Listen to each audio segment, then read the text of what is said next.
யார் யார் சிவம்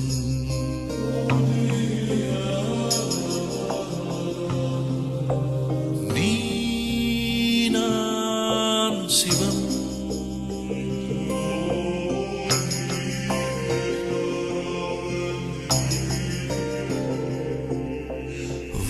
வாழ்வே தவம்